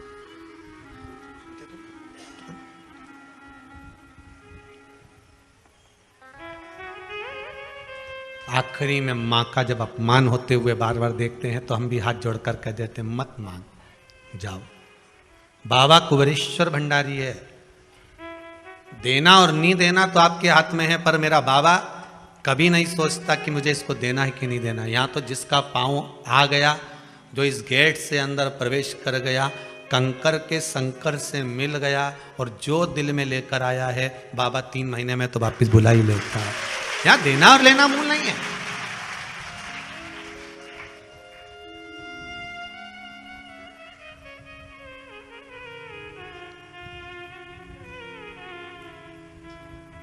यहाँ का बहुत विचित्र भाव है साहब, बहुत विचित्र भाव। इस कुबेरेश्वर धाम से अगर कोई चप्पल भी बदल कर ले जाता है ना, तो वो चप्पल भी हिला के रख देती है, उसको रुला रुला देती है। यहाँ का तो इतना प्रमाण देखा है, सत्यता की बात बता रहे हैं आप लोग, उसको हंसी में लो चाहे व्यंग में लो। एक जरा सा किसी का सामान भी अगर यहाँ से चला जाता है, व्यक्ति ले गया, मन का धन कर लिया उसने, ले गया, कोई सामान ले गया, मान लो कोई तुम्हारी वस्तु ले गया, रह नहीं पाता, रोएगा, या तो फिर शरीर का कोई अंग अपने आप टूट जाता है, फिसल गया, गाड़ी से गिर गया, टूट गया, लगा जितने का सामान लेकर गया है उतना तुझे वहां लगाना पड़ेगा, हॉस्पिटल में लगा देगा। इस भूमि का प्रमाण देखा, इस भूमि का। तुम मन का धन कर सकते हो, पर इस भूमि के प्रमाण को फिर निवेदन करूंगा। हम तो नहीं जानते बाबा क्या दे रहा है, पर आप लोगों का भाव अगर शुद्ध है तो जितने आप लोग आए हो ना, सब एक दूसरे का नंबर बदले, फोन लगा कर पूछ लेना क्यों 3 महीने में तू जा रही है क्या, तो कह दे कि हाँ मेरी तैयारी है जाने की। बाबा कृपा कर देता। आप जिनके साथ में आए हो, आपकी गाड़ी में जो लोग आए हैं, 8 लोग आए हैं, तो 8 में से 5 की तैयारी रहेगी वापस आने की। सबकी तो नहीं कह सकता हूं, क्योंकि दिल भी तो होना चाहिए, मन भी तो होना चाहिए, विश्वास। हो सकता है गाड़ी में 8 लोग आए तो उसमें से 2-3 का मन नहीं होगा, चलो सब जा रहे हैं तो अपन भी चलो। देखे तो सरी आखिर में कहां नौटंकी चल रही है। लोगों के शब्द होते हैं, नौटंकी का चल रही है, अपन देखे तो चलिए। तो जिसका जैसा भाव होगा बाबा वैसे मिलता है। मेरे भगवान कृष्ण जब मथुरा में पहुंचे थे, कंस को काल दिख रहा था, देवकी मैया को लाल दिख रहा था, अक्रूर जी को भगवान दिख रहे थे, सबकी भावना थी, गोपियों को कृष्ण दिख रहे थे। जिसकी जैसी नियत भगवान वैसा नजर आ रहा। आप जिस भाव से आए हो, इसीलिए कह रहा हूं, गाड़ी में 8 लोग हैं तो 8 में से 5 की तैयारी कर लेना, 3 महीने बाद वापिस आना है। अगर 10 लोग आए हो तो 8 की तैयारी कर लेना, वापिस आना ही पड़ेगा। अगर 4 आए हो तो 2 की तैयारी कर लेना, आना ही पड़ेगा। और 2 आए हो तो उसमें से 1 की तैयारी करो कि बाबा बुलाएगा जरूर। यहां इस भूमि का प्रताप है, आना और भाव लेकर।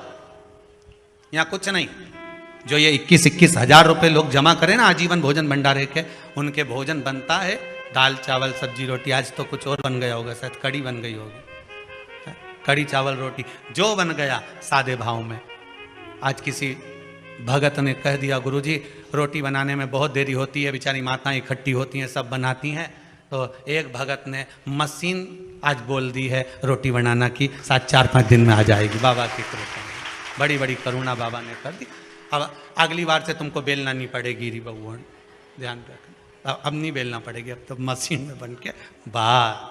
अब तो तुम खूब निपटा जो जोरदार है। तो क्या सोचना उसमें, कृपा बाबा की, बस करुणा। शनि महाराज ने अपने भाइयों के इस हिस्से पर कब्जा कर लिया। सूर्यनारायण भगवान की आंखों में जल भर गया कि मेरा पुत्र ऐसा कर रहा है। शनि को बुलाया सूर्यनारायण भगवान ने, समझाया पर नहीं माना। किसी किसी की नियत होती है कि इसको इतना कैसे दे दिया, अम्मा ने इसको इतना कैसे दे दिया, पिताजी ने इसको इतना कैसे दे दिया, मैं तो कब्जा करूंगा, दुकान नहीं छोड़ू, घर नहीं छोड़ू, ये नहीं छोड़ू, वो नहीं छोड़ू। मत छोड़, एक दिन संसार छोड़कर जाना पड़ेगा। तब कहीं जमीन जायदाद छाती पे बांध के ले जाएगा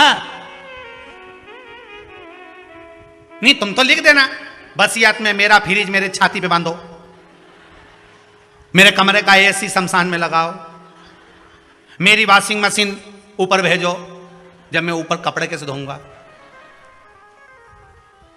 लिख के जाओ। और मरते मरते पत्नी से भी कह दो, मैं अकेला नहीं जाऊंगा, चल रही कि नहीं चल रही, तुझे लेके जाऊंगा। जरा कर। एक पत्नी की नौकरी दिल्ली में लग गई और एक पति की पत्नी मर गई। दोनों का नाम एक जैसा था। जो मरी वो लीला, जिसकी नौकरी लगी वो भी लीला। नौकरी लगी वो दिल्ली पहुंच गई और जो मरी वो शमशान पहुंच गई। इसका पति अंतिम संस्कार करके आ रहा था। दिल्ली वाली जो लीला थी उसने अपने पति को फोन मिलाया था। वो फोन उसके पति को तो नहीं मिला, इसको लग गया भेरू को। किसको? जो लीला का अंतिम संस्कार करके आ रहा था। दिल्ली वाली लीला फोन लगा के बोली, मैं लीला बोल रही हूं, आराम से पहुंच गई हूं, 8 दिन में तुम्हें भी बुला लूंगी। वो भेरू चक्कर खा के गिर गया। बताओ, उसको लोगों ने पानी का छींटा देके उठाया। हो क्या गया? अरे उठ, क्या हुआ?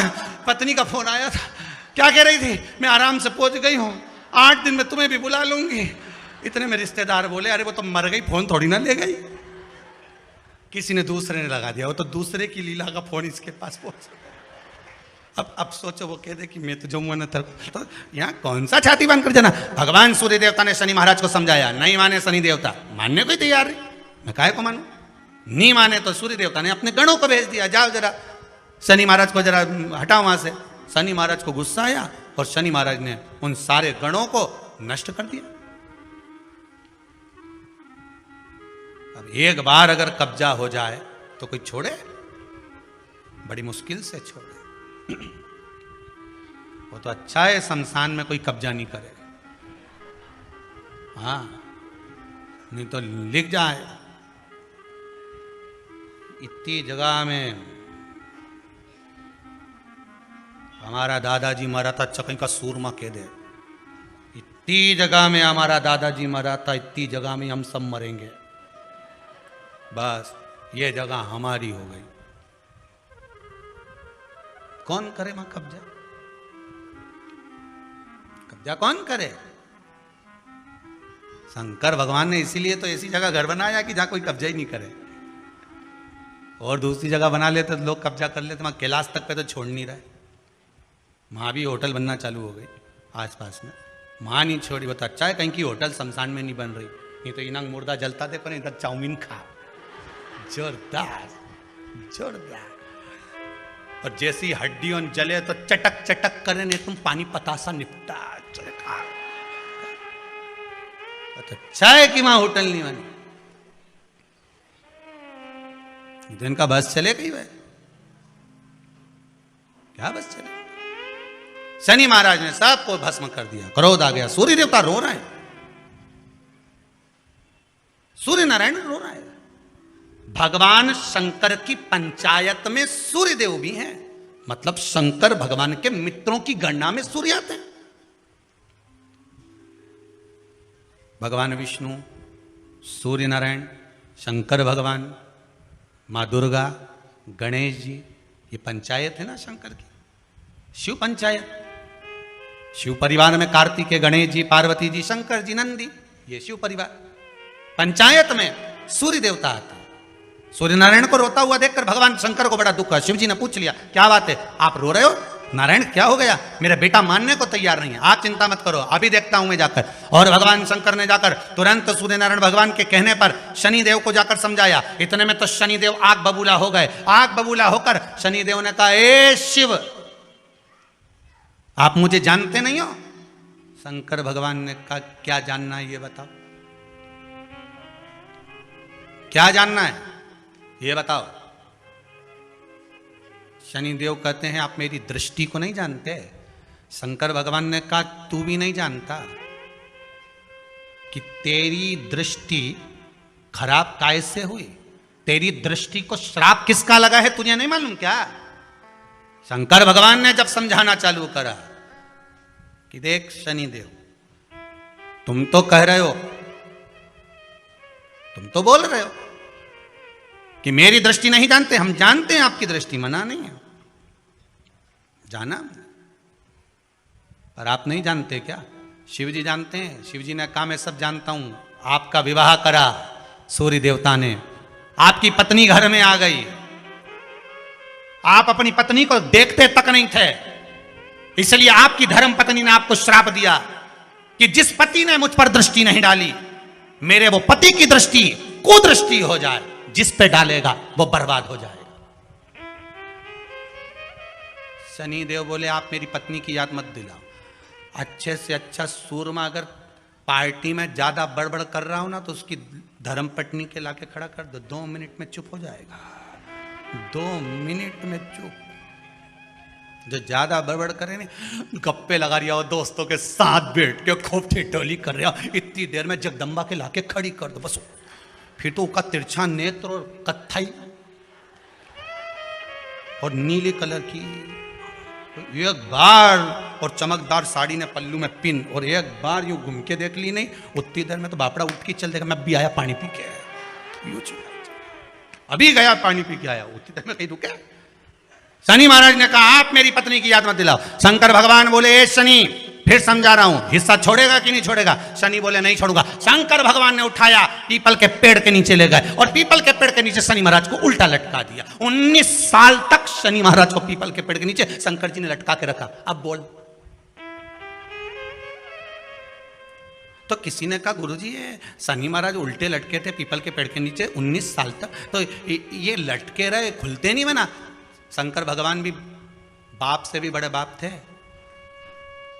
अकेले थोड़ी ना बैठे थे। शनि महाराज की पत्नी को मैं बिठा के रखा था, लटके। अब उतर नीचे।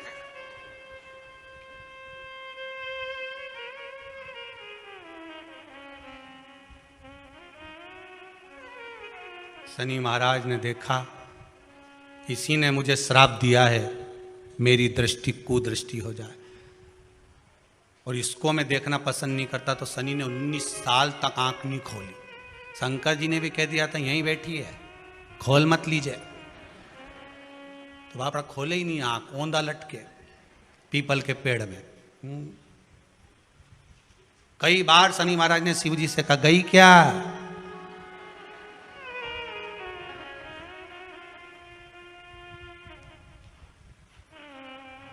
शनि महाराज बोले अब नहीं करूंगा, ये तो भगा दो।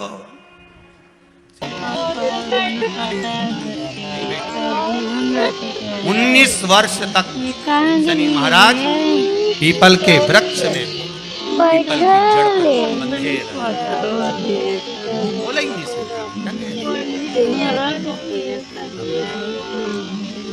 दूसरे का हिस्सा खाने वाले को जब शनि महाराज जैसे के लटका दिया बोला ना आपने, तब तुम कहीं लगो नहीं विचार तो तुरंत कई लोगों की आदत होती है। एक माता जी की चप्पल कहीं खो गई,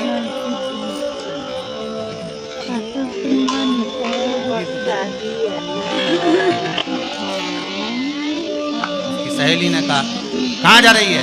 मंदिर में जा रही हूँ। भगवान। क्यों? भगवान के मंदिर आई थी, मेरी चप्पल कोई ले गया। भगवान से क्यों? मेरी चप्पल दिला। गुस्से में अंदर गई, जो भगवान के मंदिर में पहुंच के वापिस बाहर आ। क्यों? तो तेरी शेरनी बन गई, क्यों नहीं बोल के आई? भगवान से क्या बोलो, उनकी तो खुद चप्पल नहीं कोई चुरा के, तो खुद नंगे पैर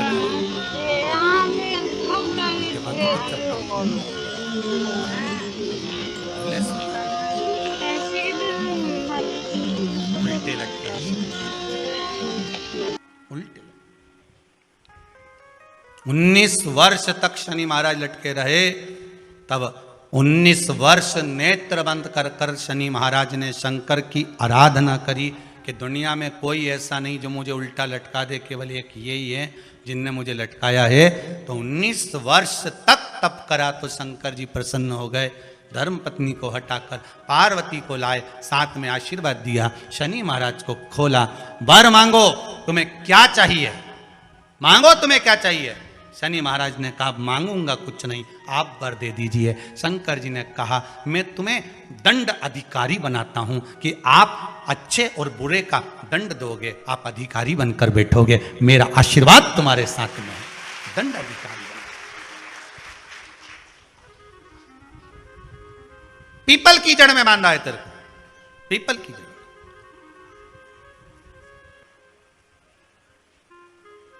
जब दधीचि ऋषि की अस्थियां चली गई, उनकी धर्मपत्नी सुवाच ने देखा मेरे पति को मार दिया गया, मेरे पति की अस्थियां ले गए राक्षसों का संहार करने के लिए, उनकी अस्थियां लेकर चले गए, मेरा पति चले गया। सुवाच गर्व से थी, मरना चाहती थी, प्राण छोड़ना चाहती थी। शिव जी ने देखा ये तो अग्नि के ऊपर चढ़कर अपनी देह त्याग रही। शंकर भगवान ने आकर कहा रुक जा सुवाच, रुको, तुम्हारे गर्भ में बच्चा है, तुम्हारे गर्भ में बच्चा है, वो बच्चा मर जाएगा। अब इस बच्चे को जन्म देकर भी क्या करूंगी? नहीं पिता, तुम्हारे गर्भ में जो बच्चा है वो महाज्ञानी है, तुमने मुझसे प्रसाद के रूप में मांगा था, कहा था शिव जैसा पुत्र होना चाहिए, तो क्या तुम शंकर को नष्ट कर दोगे? मैं शंकर को जन्म दूंगी। सुवाच ने 2 पत्थर उठाए, अपने गर्भ पर मारना प्रारंभ करा, गर्भ पर मारा, बच्चे ने जन्म लिया। बच्चा 7 महीने का था। उस बच्चे को उठाकर पीपल के कोटर में रख दिया। पीपल की कोटर। एक गिलहरी पीपल के फल को लेकर आती थी, पिपलाद के मुंह में देती थी। शिव का एक अवतार, इसलिए शंकर का नाम ही पिपलेश्वर महादेव। शिव का एक अवतार पिपलाद के रूप में हुआ है। तुम क्यों चिंता करती हो? तुम चिंता मत करो, तुम्हारा पुत्र जन्म दो तुम। और दिया धन सुवाच ने, उसके बाद प्राणों को त्यागा। और उस पीपल के कोटर में अगर भरण पोषण करने वाला कोई था तो वह देवाधिदेव महादेव था। फिर निवेदन करेंगे, माता के गर्भ में बच्चा रहता है, उसका भरण पोषण करने वाला मेरा देवाधिदेव महादेव है। अगर जन्म उसने दिया है तो मृत्यु भी वो देगा। अगर तुमको कुछ ज्ञान दिया है तो अच्छी जगह पर भी वही पहुंचाएगा। आप जो अभिलाषा लेकर आते हैं, बच्चे कहते हैं हमारी नौकरी नहीं है, सर्विस नहीं है, हम इस कॉलेज में पढ़ना चाहते हैं, हम इस जगह जाना चाहते हैं, हम इस पद पर जाना चाहते हैं, बस इतना याद रखना, तुम्हारा भाग्य बुरा नहीं होता। कभी भी याद रखना, संसार में जिसको भगवान ने जन्म दिया उसकी किस्मत कभी बेकार नहीं हो सकती। अगर भगवान तुम्हारी किस्मत बेकार होती तो जानवर बनाकर पैदा करता, इंसान बनाकर नहीं। किस्मत अच्छी थी इसलिए इंसान बनकर पैदा हुआ, जानवर बनाकर पैदा नहीं करा। अगर तुम्हारी किस्मत अच्छी थी इसलिए मनुष्य बनकर पैदा हुए हो, इंसान बनकर पैदा हुए हो, मानव बनकर पैदा हुए हो। भगवान को दोष मत देना कि भगवान ने किस्मत बेकार दी है। भगवान ने किस्मत अच्छी बनाई है इसलिए तुझे मृत्यु लोक में जन्म दिया। भगवान ने भाग्य अच्छा बनाया इसलिए तुझे शिव महापुराण की कथा सुनने का मौका दिया। नहीं तो भाग्य में नहीं होती तो कहां से मिल जाती। किस्मत अच्छी है तो भगवान फिर नौकरी भी लगाएगा, धंधा भी करवाएगा, सर्विस भी कराएगा, विवाह भी करेगा, शादी भी करेगा, मकान भी बनाएगा, जायदाद भी देगा, संतान भी देगा। उसने दिया है पेट तो भरेगा वही। हम काय को अपने माथे पर ले, मैंने इतनी पढ़ाई कर ली, मैं इंजीनियर हो गया, मैं ये बन गया, मैंने तो ये कर लिया, उसके बाद भी मैं घर में बैठा हूं, मेरा छोरा घर में बैठा, इतना पढ़ने के बाद बैठा। जन्म उसने दिया है, भाग्य उसका है, किस्मत उसकी है, तो कहो उसको कि शंकर का भजन कर, मंथन करे, मक्खन निकलेगा और घी भी जरूर बनेगा। हारना मती, जब तेरे 3.5 करोड़ बार गिनती मत करना, गिनती वो करेगा। तू तो भज, तू कुबेरेश्वर का स्मरण कर, तू महाकाल का स्मरण कर, तू काशी विश्वनाथ का स्मरण कर, तू महाकाल राजा का स्मरण करके तो देख, शिव का भजन कर। 1 लोटा पानी ले जाकर रोज चढ़ा शंकर जी के मंदिर में जा। शिव से भजन करने में क्या देरी, नहीं जा सकता शिव मंदिर में जाने में। बच्चों को अगर शर्म आती हो तो बेलपत्री के पेड़ के नीचे पानी चढ़ाया, वो भी नहीं कर सकता तो पीपल के पेड़ के नीचे चढ़ाया, वो भी नहीं कर सकता तो आंवले के पेड़ के नीचे चढ़ाया। पर कहीं जुड़ तो सरी, एक बार साध तो सरी, पकड़ने का प्रयास तो करो परमात्मा को। तुम भगवान को एक बार पकड़ लो फिर परमात्मा नहीं छोड़ता। पूतना ने एक बार गोदी में लेके दूध पिलाया था, बाद में पूतना कह रही थी छोड़ दे छोड़ दे छोड़ दे, आकाश में उड़ गई, छोड़ दे छोड़ दे। भगवान के आई काय को मौसी, काय को आई, और आई है तो दूध पिलाया है तो फर्ज तो अदा करूंगा, ऐसे थोड़ी नहीं छोड़ दूंगा। तुम भगवान को 1 लोटा पानी चढ़ा दोगे, भगवान को दूध चढ़ा दोगे तो भगवान ऐसे ही छोड़ देगा क्या? पकड़ लेगा, छोड़ेगा ही नहीं। फिर तुम कहोगे भगवान छोड़ दे, भगवान छोड़ दे। कहाँ कथा का रस लग गया लोगों को। अब दुनिया के लोग सोचते हैं अब मैं कथा भी याल नहीं सुनूंगा, मैं घर में काम करूं, दुकान में काम करूं कि कथा सुनूं। पर रात्रि के जैसे ही मोबाइल खोल के बैठा, आज देखो महाराज ने क्या क्या बोला, तुरंत लगा रस। आधे बहुत लोग तो कथा सुनने के लिए मोबाइल खोलते हैं, फेसबुक यूट्यूब खोलते हैं। आधे बहुत लोग मोबाइल पे महाराज को इसलिए देखते हैं कि देखें महाराज ने क्या गड़बड़ चढ़वा दिया, आज क्या चढ़वाया देखें जरा, महाराज ने क्या गड़बड़ बोला। होते हैं 3 तरह के लोग कथा में जाते हैं। पहले नंबर का सोता, जो कथा में सोने जाता। दूसरे नंबर पे सरोता, जो कथा में कतरने जाता। तीसरे नंबर पर श्रोता, जो कथा सुनने जाता। 3 तरह के लोग जाते हैं। एक जाता सोता, जो कथा में सोने जाता। दूसरे नंबर का सरोता, कथा में कतरने जाता। महाराज ने क्या बाचा क्या नहीं बाचा, महाराज ने ये तो बोला ही नहीं, शिव महापुराण का वो तो बोला ही नहीं, महाराज तो फालतू की बात कर। ये दिन भर बैठा बैठा कतरता रहे और दुनिया के आगे सुपाड़ी परोसता रहे। देखो महाराज ऐसा, देखो महाराज ऐसा, महाराज तो ठिठोली करे, महाराज तो ये करे, महाराज तो वो करे। तो काय को सुनो, रिमोट तो तुम्हारे हाथ में ही है, चैनल चेंज, महाराज भी चेंज, कहीं करना। महाराज दूसरे का हक नहीं खाना, हम दूसरे की संपदा हमको नहीं दी है। मेरे ओगरदानी से, मेरे त्रिकालदर्शी, मेरे शंभू से, मेरे कैलाशी से कहना हमें दूसरे के भाग्य का मत देना, क्योंकि हमने पुराणों में सुना है, हमने शास्त्रों में पढ़ा है कि व्यक्ति के अकेले के भाग्य में भी धन होता है, बस मंथन कर कर उसको प्रकट करना होता है। भाग्य का देना, भाग्य का दीजिए महाराज। और जब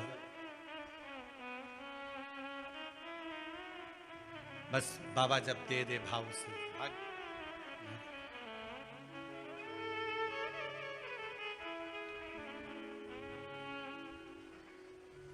भगवान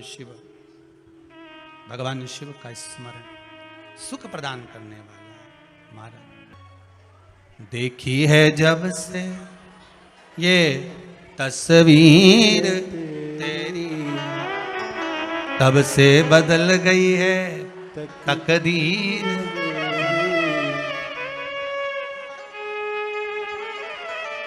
ओ डमरू वाले रे, ओ सीहोर वाले रे, ओ डमरू वाले रे, ओ सीहोर वाले रे, अब तो हो जा मेहरबा ओ काशी। हे बाबा करुणा सागर, कृपा सागर, दया सागर, करुणा करने वाले, हे भोलेनाथ विश्वनाथ कृपा करिए। बाबा शनि देव को छुड़ा दिए, उनको दंड अधिकारी बना दिया। भगवान शिव की कथा कहती है भगवान शंकर और पार्वती मंगल आनंद सुख भोगने वाले थे। यही शनि महाराज ने निवेदन करा था कि एक बार आपके मंगल विवाह का स्वरूप का दर्शन करूं, तब शिव और पार्वती के मंगल विवाह का दर्शन होता है। सुंदर भगवान शंकर और पार्वती का मंगल विवाह का दर्शन हो रहा है भाव भक्ति के साथ। शिव आनंद में दूल्हा बने हैं, पार्वती मैया दुल्हन बनी है। भाव भक्ति से भगवान शंकर और पार्वती पधार रहे हैं। जोरदार ताली बजाकर स्वागत करें भगवान शिव और पार्वती का। भगवान औगड़दानी भगवान शंकर शिव बने, माता पार्वती दुल्हन बनी है। बोल काशी विश्वनाथ भगवान की जय। माता पार्वती भगवान शंकर के गले में सुंदर जयमाला देंगी, शंकर भगवान पार्वती मैया के गले में जयमाला देंगे। भाव से दर्शन करेंगे। माँ पार्वती शिव जी के गले में जयमाला दे रही हैं। जोरदार ताली बजाकर स्वागत करिए।